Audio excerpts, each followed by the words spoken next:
Órale, Cholo Trucker Mas movies and shows, and here we got the movie A Fall from Grace. A Fall from Grace came out in 2020. It is 2 hours long. It is a Netflix movie. You can find it on Netflix. Rotten Tomatoes has this movie at 15%. Wow, 15, 1 5. Son of a gun. All right, man, let's get to the description here.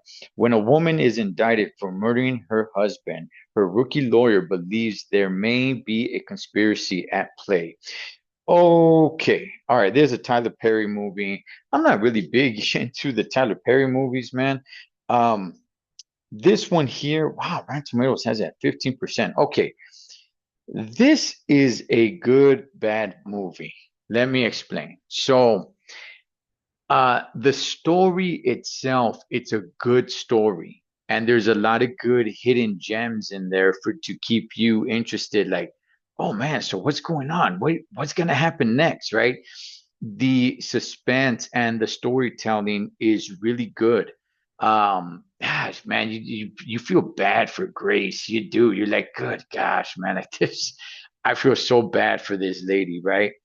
Um, what it does lack is a little bit of character development, but what it really truly lacks is good acting.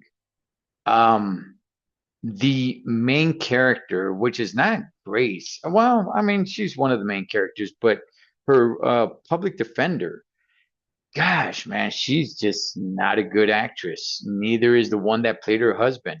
Neither are the other two that were part of her team. Um, the acting was just not there. It was not good. Now, the husband in all this, I thought he actually pretty. I thought he was a good actor, man. He plays quite the character, man. But yeah, it just this movie suffered from lack of acting skills. However, the movie starts a little bit slow, but it you don't need to wait too long to start finding out what's going on. She's already incarcerated, and they're looking to get her a deal. And it's just like, hey, we got this rookie public defender here, and Grace is looking to plead guilty. So just go down there, have her plead guilty, and that's it. That's have her sign the paperwork, and that's all it's going to take, right?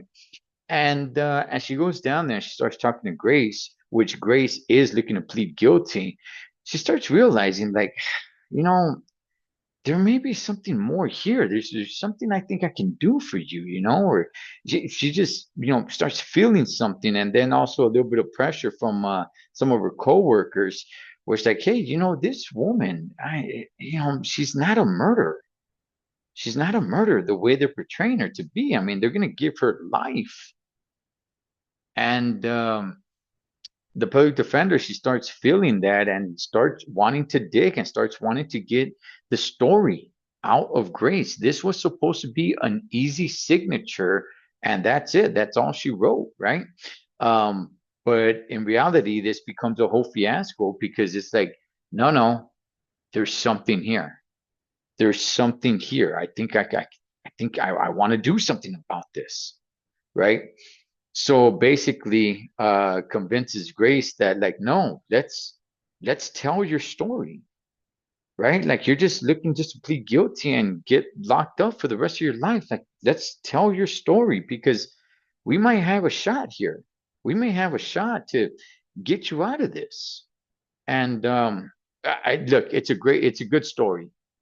So had there been some better acting, this would have been a pretty damn good movie. In my opinion, it's still worth watching. It still is. I don't want to highly recommend it because some of the acting does get kind of bad, and it's like, yeah, you're kind of blowing it, But at least for me personally, I was able to kind of brush that off and just take in the story, right? The story, the betrayal. It was a good movie, man. It was a good movie with bad acting that kind of kills it, but this could have been a really damn good movie had there been just just a little bit more effort and some better actors. I think the story on this would have been a heck of a lot better on the screen because it did fall a little bit short. And Grace, she's supposed to be the main character. Um, like I said, she's the only one I was sympathizing with. All the other characters, I was like, like I don't really care much about them. But what's going on around Grace with her husband, her best friend, with them, I'm like a little bit more connected to. But anybody else in the movie, I'm just kind of like, I don't really care about you. So it did enough. It did enough to keep me engaged for the whole 2 hours.